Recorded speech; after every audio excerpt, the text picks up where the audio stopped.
बात है। और जिस प्रभु ने आया संसार में, उसने कहा कि हे सब परिश्रम करने वालों और बोझ से दबे हुए लोगों, मेरे पास आओ, मैं तुम्हें विश्राम दूंगा। ये बात सच है और हर प्रकार की योग्य है। प्रभु यीशु मसीह पापियों को बचाने, उनका उद्धार करने के लिए जगत में आया। चोर और किसी काम के लिए नहीं आता, चोरी करने, घात करने, नाश करने के लिए आता है। प्रभु यीशु मसीह संसार में आया मान को जीवन देने के लिए और बहुतायत का जीवन देने के लिए। सुन तो लो मेरे प्रिय भाई और बहनों, मानव का जीवन घास के समान है, फूल के समान है, पानी के बुलबुले के समान है। और संसार जो है, जो थोड़े दिनों के संसार में जो मानव आया हुआ है, जो स्त्री में से उत्पन्न होता है, वो थोड़े दिनों का होता है। मेरे प्रिय लोगों, जिस परमेश्वर ने मानव को आंख दिया देखने के लिए, कान दिया सुनने के लिए, नाक दिया निश्वास लेने के लिए, मुंह दिया बोलने के लिए, आकाश से बारिश देता है, सूर्य का प्रकाश देता है, चंद्रमा की रोशनी देता है और वायु देता है, उस प्रभु परमेश्वर के बारे में बताना चाहते। इस परमेश्वर ने आकाश, पृथ्वी, समुद्र सब वस्तुओं को बनाया है। मान के बना है, भवनों में नहीं रहता। मान को जीवन, श्वास और सब कुछ देता है। इन दिनों में आपने देखा होगा टर्की में कितने भी भूकंप में पूरा धराशायी हुआ। संसार में कई ऐसी घटना जो कि घटना मेरे प्यार लोगों, मैं एक शुभ संदेश सुना रहा हूँ। आज 30 साल हो गया इस नाम की घोषणा करता हूँ। मैं पापी था, मन से, वचन से, कर्म से, आदम से, जन्म से पापी था। मुझ पापी के लिए मुक्ति का मूल्य चुकाया, मेरे दाम चुकाया। स्वर्गीय महिमा को छोड़कर धरती में मानव बनकर आया और मानव के बीच में रहा। जिसने अंधों को आंखें दिया, बहरों को सुनने शक्ति दिया, कोढ़ियों को शुद्ध किया, मुर्दों को जीवित किया और मेरे पापों का पेमेंट उसने कर दिया। मेरे पापों का, मैं पापी था, जो अपने प्रेम की भलाई को उसने जो प्रकट किया, क्योंकि परमेश्वर ने जगह से सब प्रेम रखा, उसने अपने इकलौता पुत्र को दे दिया, ताकि जो कोई प्रभु यीशु मसीह पर विश्वास करेगा वो नाश नहीं होगा, अनंत जीवन को प्राप्त करेगा।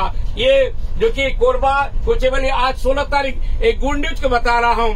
पेपर न्यूज में आप पढ़ेंगे मृत्यु के बारे में, दुर्घटना के बारे में, नाना प्रकार की बातों में, टीवी न्यूज में, पर एक गुड न्यूज है। पवित्र शास्त्र के अनुसार परमेश्वर मानव से प्रेम करता है और मानव के लिए हमारे पाप को, श्राप को, बीमारी को, गरीबी को, ये सब का भुगतान कर दिया। जो कोई प्रभु यीशु मसीह पर विश्वास करेगा वो नाश नहीं होगा, अनंत जीवन को प्राप्त करेगा। मेरे यीशु जाति नहीं बदलता, मेरे यीशु धर्म नहीं बदलता। मेरे यीशु मसीह पापी को मुक्ति देने के लिए आया, स्वर्गीय महिमा को छोड़कर धरती में मानव बनकर आया। ये बात सच है और हर प्रकार की योग्य है। प्रभु यीशु मसीह पापियों को बचाने, उनका उद्धार करने के लिए जो कि जगत में आया। हम सब पापी है, मन से, वचन से, कर्म से, आदम से, जन्म से हम पापी है और पापी को मुक्ति चाहिए, पापी को क्षमा चाहिए, पापी को उद्धार चाहिए, पापी को मोक्ष चाहिए, पापी को निर्वाण चाहिए और पापी के लिए स्वयं अपना बलिदान हुआ। मानव को दंड देने के लिए आया पर दया करने के लिए आया। वो दया का सागर है, क्षमा का खान है। मानव के संसार में जो स्त्री से उत्पन्न होता है थोड़े दिनों का होता है, जो कि कष्ट और दुख से भरा हुआ रहता है। सुन तो लो मेरे प्यारे लोग, मनुष्य की आयु तो ठहराई गई है। मनुष्य का आयु 70 साल का होता है, बल्कि 80 वर्ष भी हो जाए उसमें कष्ट और शोक और दुख ही दुख है। प्रभु यीशु मसीह ने संसार में देने के लिए आया, मुक्ति देने के लिए आया, शांति देने के लिए आया, क्षमा देने के लिए आया, छुटकारा देने के लिए आया।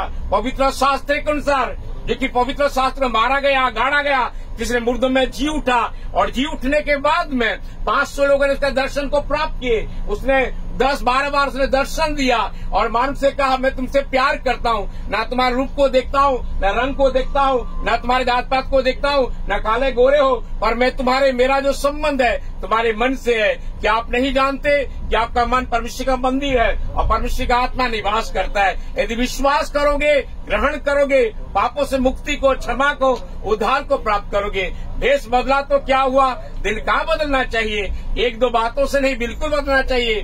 खाने के लिए भोजन चाहिए, रहने के लिए मकान चाहिए, स्वर्ग जाने का मार्ग चाहिए। और प्रभु यीशु मसीह ने कहा मार्ग, सत्य और जीवन मैं ही हूँ और किसी दूसरे को उद्धार नहीं। आकाश के नीचे मनुष्य के बीच में केवल एक ही नाम दिया जिसके द्वारा हम मुक्ति को प्राप्त करते हैं, शांति को प्राप्त करते हैं। मनुष्य ने एक बार बनना, उसका न्याय का होना नियुक्त है। न्याय से बचना है, प्रभु के शरण में आ जाइए, विश्वास कीजिए, ग्रहण कीजिए। प्रभु आपको मुक्ति, शांति, क्षमा, उद्धार, छुटकारा देगा। प्रभु आप सबों को आशीष देने पाए। धन्यवाद। God bless you. Thank you.